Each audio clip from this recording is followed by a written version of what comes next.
Halo teman-teman, balik lagi di channel YouTube aku, Risma N. Rahmawati. Nah, sampai mana nih persiapan kalian dalam menyambut pembukaan beasiswa? Sudah dokumen apa sih yang teman-teman siapkan untuk apply ke beasiswa yang teman-teman tuju? Teman-teman mau beasiswa apa kira-kira? Pelaku budaya, ini yang terhitung baru, LPDP, beasiswa unggulan, KIP kuliah, atau beasiswa yang lain. Biasanya ketika teman-teman memasukkan atau pengen masuk ke salah satu beasiswa yang teman-teman tuju, teman-teman syaratnya pasti akan diminta untuk membuat IC. Kali ini di konten aku aku akan ngasih tahu ke teman-teman caranya gimana sih membuat IC yang baik biar nanti lolos menjadi penerima atau kandidat sebagai penerima beasiswa yang teman-teman tuju. Tapi sebelum aku ngasih tahu caranya seperti apa, jangan lupa kalian like, comment, subscribe channel aku agar aku lebih semangat membuat konten YouTube. Kalau teman-teman perhatikan, sebetulnya aku sudah membuat sih konten tentang IC itu seperti apa, membuat IC itu seperti apa, tapi memang secara umum bukan untuk yang beasiswa. Dan ini ada banyak requestan tentang, Kak, buatin dong gimana sih caranya membuat IC untuk beasiswa. Baiklah ya, aku menuruti teman-teman semuanya. Yang paling penting ketika teman-teman membuat IC itu adalah kamu harus cermati mereka syaratnya mintanya seperti apa. Maksudnya dari penulisan, jumlah kata, dan juga tema. Biasanya mereka itu akan meminta 800 sampai 1500 kata. Ini yang harus teman-teman cermati. Jangan sampai IC yang teman-teman buat itu kurang dari 800 atau kurang lebih dari 1500. Atau sesuaikanlah dengan mintanya mereka. Misalnya mintanya mereka tidak lebih dari 2000 kata ya, 800 sampai 1500 atau sampai 2000, ya udah, teman-teman harus menyesuaikan dengan permintaan mereka. Kalau minimalnya 800 ya jangan sampai kurang dari 800. Kalau maksimalnya 2000 ya jangan sampai lebih dari 2000. Itu yang paling penting. Kemudian yang kedua, IC ini adalah tulisan semi akademik. Karena begini, IC ini kan dibuat dengan opini ya. Opini itu banyak opini atau pendapat pribadi dari teman-teman. Jadi nggak bisa dikategorikan sebagai teks yang ilmiah. Jadi semi ilmiah lah. Maksud aku bukan semi akademik gitu ya, semi ilmiah. Jadi walaupun banyak opini dari teman-teman, tetapi teman-teman juga harus menggunakan bahasa yang baik, bahasa yang benar, dan sesuai dengan EBI, Ejaan Bahasa Indonesia, sesuai dengan kaidah. Kemudian poin penting yang pertama, ketika teman-teman membuat IC untuk beasiswa, ya, kamu itu harus memperkenalkan diri kamu siapa. Namamu siapa, kuliah di mana, misalnya rumahnya di mana, itu boleh banget. Misalnya aku Risma Nur Rahmawati dari Solo, kegiatanku apa, aku dulu lulusan dari mana, ya. Jadi kamu kenalin lah teman-teman ke tim juri bahwa kamu itu siapa, laki-laki atau perempuan, ya. Kemudian rumahmu di mana, lulusan di mana, usianya berapa, latar belakang keluarga seperti apa, itu boleh banget. Itu di pendahuluan.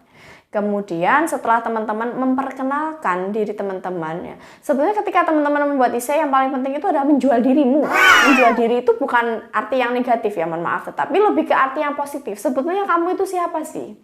Kamu pernah melakukan apa aja sih? Penelitian apa sih yang pernah kamu lakukan? Misalnya aku ini penulis, ya aku akan menjual diriku. Oh ya, aku ini adalah seorang penulis. Karyaku ini, tulisanku ini, aku pernah melakukan penelitianku ini. Nah, itu yang aku maksud dengan menjual diriku, menjual diri kamu, ya. Yang pertama tadi perkenalkan diri kamu udah. Kemudian yang kedua, teman-teman harus cerita sebetulnya kegiatan kamu sekarang apa. Kuliah misalnya, nulis misalnya, kemudian kegiatan di lingkungan masyarakat misalnya, aktif kegiatan sosial misalnya, punya komunitas yang baik misalnya, itu bisa teman-teman tulis. Konsepnya itu tadi, jual diri kamu. Kenalkan diri kamu ke tim juri itu seperti apa. Yang pasti kamu harus menjual dirimu dengan perspektif atau sudut pandang yang positif. Jangan yang negatif kamu ceritain. Kamu harus cerita yang bagus-bagus. Ini kan kamu biar lolos kan beasiswa. Kamu harus cerita yang bagus-bagus, kegiatanmu apa, kemudian aku lulusan mana, aku aktif kegiatan sosial, aku punya komunitas, itu kamu ceritain. Kemudian dalam menulis IC untuk beasiswa pasti ada tema. Nah, yang harus teman-teman tahu, tema ini beda loh ya sama judul. Tema itu secara garis besar, secara global, mereka minta membahas apa. Misalnya aku dulu beasiswa unggulan, mereka itu minta tentang kontribusi sebagai bangsa dan negara. Seperti apa? Membuat IC seperti itu. Ya berarti aku harus cerita, aku harus menjual diriku tentang kontribusiku yang pernah aku lakukan untuk negara itu apa. Misalnya aku pernah mengajar di desa tertinggal, pernah mengajar pelosok, pernah mengajar anak-anak yatim, itu salah satu bentuk kontribusi. Kalau teman-teman punya kontribusi yang lain, ya silahkan diceritakan. Misalnya pernah menemukan apa, penemuannya apa untuk bangsa dan negara, teman-teman ceritakan di situ. Kemudian ketika teman-teman membuat essay, itu tadi ya, yang teman-teman harus ingat ketika teman-teman membuat essay, jangan sampai kamu ngomongin hal-hal yang nggak jujur. Karena essay ini nanti yang menjadi acuan oleh tim juri untuk cross check ke seleksi wawancara. Aku lolos nih seleksi dokumen, administrasi istilahnya, ibaratnya kayak gitu. Kemudian nanti di seleksi wawancara aku akan ditanya. Nah, pertanyaannya itu nggak jauh-jauh dari essay. Mereka itu akan cross check anak ini jujur atau bohong. Ketika teman-teman menulis essay, usahakan jujur dan memang harus jujur, jangan dibuat-buat. Jangan melebih-lebihkan. Kamu sebetulnya nggak punya komunitas sedekah gitu ya, tapi kamu ngomong punya komunitas sedekah sosial dan lain sebagainya. Kamu nanti akan di cross check dan kamu nanti akan kewalahan sendiri ketika kamu nggak jujur dan di dalam wawancara kamu akan ditanya. Kamu nanti akan dikejar terus sampai mereka betul-betul yakin bahwa itu memang kegiatanmu, itu memang kontribusimu kayak gitu. Jangan sampai berbohong ya. Kemudian setelah memperkenalkan diri, kemudian teman-teman ngomong tentang aktivitas, kemudian isinya teman-teman ngomong tentang tema yang diminta oleh beasiswa yang teman-teman ambil. Misalnya beasiswa unggulan, beasiswa LPDP, pelaku budaya, mereka itu akan punya tema masing-masing. Sesuaikanlah tema dengan apa yang kamu bahas, apa yang kamu omongin, jangan sampai melenceng dan jauh banget dari tema. Karena mereka akan bingung kalau jauh-jauh dari tema ini ngomongnya apa sih, padahal temanya kan kontribusi, kok bisa ngomongin tentang masakan, nggak nyambung. Kemudian yang juga bisa teman-teman bahas itu yang terakhir ya, ini mungkin bisa di penutup, teman-teman bisa nyinggung masalah rencana penelitian. Nanti ketika saya keterima beasiswa, saya akan kuliah di sini, di UGM atau di UI, di UNS dan lain sebagainya. Nah, teman-teman yang lulus SMA bisa sedikit menyinggung tentang nanti aku pengen meneliti soal apa sih yang memang sesuai dengan prodimu. Saya prodi hukum ya, silahkan prodi sastra atau MIPA, Visipol dan lain sebagainya. Sesuaikanlah dengan prodimu itu apa.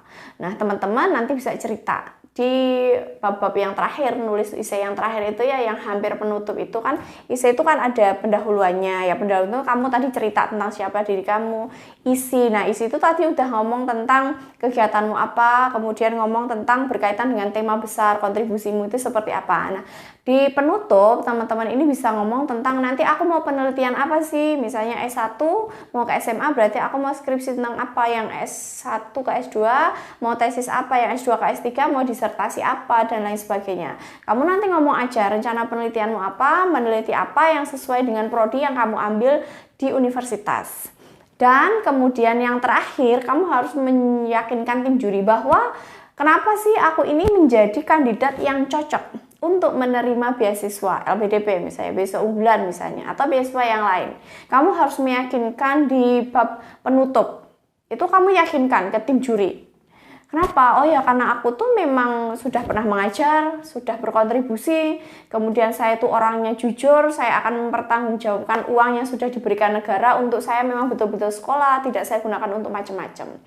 Itu yang paling penting. Kemudian ketika teman-teman membuat essay, ini terakhir sebelum aku nutup perjumpaan kita pada hari ini. Ketika teman-teman membuat essay, jangan lupa bahasanya jangan belepotan.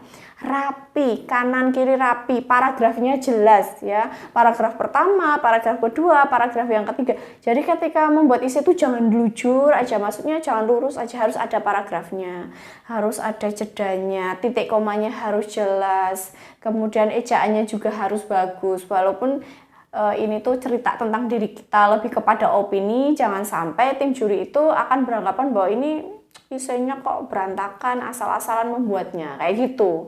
Optimalkan, karena essay ini menjadi salah satu bagian yang penting selain dokumen lain dan juga TOEFL pastinya. Essay ini menjadi salah satu hal yang penting yang nanti akan di cross check ketika teman-teman seleksi wawancara. Karena aku tadi udah bilang, seleksi wawancara mereka itu akan based on ya, berdasarkan atas essay yang teman-teman buat. Jujur nggak? Pesanku ketika teman-teman membuat essay, optimalkan, kenalkan diri kamu sebagus mungkin, jangan sampai negatif, tetapi harus positif. Aku itu orangnya ini, pendiri ini, aktif kegiatan ini, pernah pertukaran pelajar di Amerika misalnya atau Eropa, di benua Eropa dan lain sebagainya, kamu ceritakan hal-hal yang memang berkaitan dengan keunggulanmu. Itu akan menjadi nilai plus dan poin penting. Nah, itu tadi yang aku bisa sampaikan ke teman-teman. Ketika menulis, ingat, jangan lari dari tema yang mereka minta. Jangan lari dari aturan yang mereka minta. Mereka minta 800 sampai 2000, jangan sampai lebih dari itu atau kurang dari itu. Mereka minta temanya tentang kontribusi bangsa dan negara, ya fokus, ya istiqomah lah istilahnya, harus istiqomah. Temanya itu, tema besarnya itu, berarti aku nggak boleh lari dari tema itu gitu ya. Nah, teman-teman kalau mau tanya atau kurang jelas, teman-teman bisa komentar di bawah ini atau lari ke Instagram aku, DM boleh di @risma.nrahmawati. Nah, itu saja yang bisa aku sampaikan ke teman-teman. Semoga apa yang aku sampaikan hari ini bermanfaat bagi teman-teman semuanya. Semoga teman-teman sukses dan lolos beasiswa yang teman-teman tuju. Kita saling mendoakan. Sampai jumpa di konten-konten aku selanjutnya. Bye.